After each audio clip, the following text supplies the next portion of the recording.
Il Forni vince 4-1 lo scontro diretto con il Siniscola e compie un passo decisivo verso la salvezza, una tripletta di Patteri, sempre più capocannoniere del campionato, e un gol di Nonne affossano i baroniesi che avevano pareggiato con Piga. Senza la fantasia di Baratelli squalificato, fronte ai due schiere il Forni con Canu Loissini, Lai Malgari Pitta, Tolu Patteri, Giuseppe Nonne, Marco Nonne Falconi. Senza Volpe Angelino Mereu risponde con Boccucci, Cappello De Palmas, Gavioli Truzzu Piga, Cao Novelli, Cadoni, Goddi e Lentini. Arbitra Francesco Gai della sezione di Carboni, assistenti Monica Ortu di Cagliari e Simone Stucchino sempre della sezione di Cagliari. Prima della gara un minuto di silenzio per l'ex CT della nazionale Cesare Maldini, scomparso nelle ultime ore.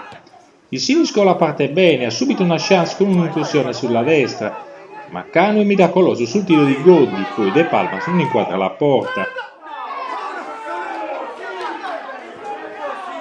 Il Forni fatica a uscire, Goddi prova a sfondare, Cadoni trova Cano ancora reattivo.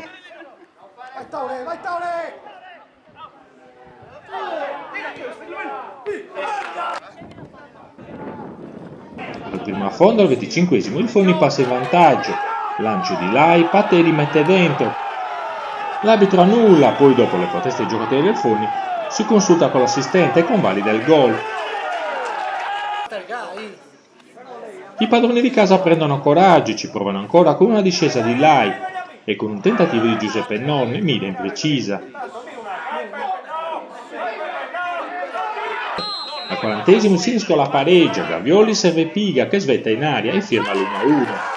Prima della pausa il Forni divora il gol del vantaggio, palla filtrante per Patteri, ma Falconi spedisce incredibilmente fuori. Alla ripresa del gioco nessun cambio. Dopo 3 minuti la difesa baroniese cincischia e Giuseppe Nonne centra il palo, poi Patteri trova la parata di Boccucci. La replica del Siniscola in questo bello scambio tra Cappello e Lentini, ma sul cross la retroguardia si chiude bene. Il gol del Forni arriva al 51esimo. Rinvio di Cano, indecisione dei centrali del Siniscola, Giuseppe Nonne ne approfitta e pesca Patteri che ringrazia e sigla il 2-1.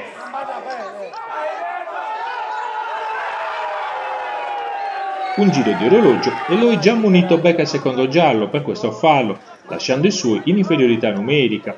Il Siniscola vuole approfittarne, su calcio piazzato ci prova a Truzzu, Cano è sempre attento. Gavioli prova ad accendere la manovra, palla a Cadoni, Goddi coglie la traversa, ma l'arbitro vede un fallo di mano.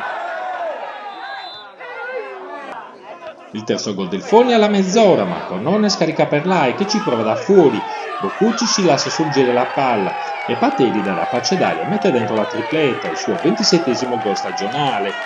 Mereu si gioca il tutto per tutto, mettendo dentro anche manca per Goddi e spostando avanti De Palmas. Qui l'ex Posada serve Cadoni, la girata esce di poco. Altra giocata del numero 3 ospite, Cadoni impegna Cano, poi Cappello reclama per questo contatto in aria, l'arbitro fa proseguire. Nonostante l'uomo in meno il Forni vuole chiuderla e qui Sini impegna Boccucci.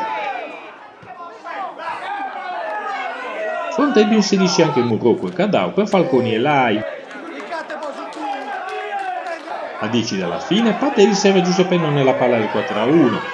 Il giocatore fornese non si fa pregare e infila il gol della sicurezza. Il Siniscola insiste ancora con De Palmas, altro contatto in aria che lascia qualche dubbio. Forni potrebbe dilagare in contropiede con Tolo e 2 Nonne, ma spreca da buona posizione. Che per il Siniscola non sia giornata lo si capisce quando Cappello calcia a botta sicura, sulla linea Cano un difensore evitano il gol.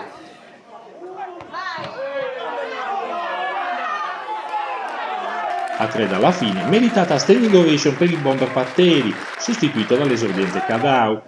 Prima del fischio finale c'è tempo anche per questa punizione di De Palmas che esce di poco. Il Forni fa festa, per il Siniscola la salvezza passa per le prossime 3 gare.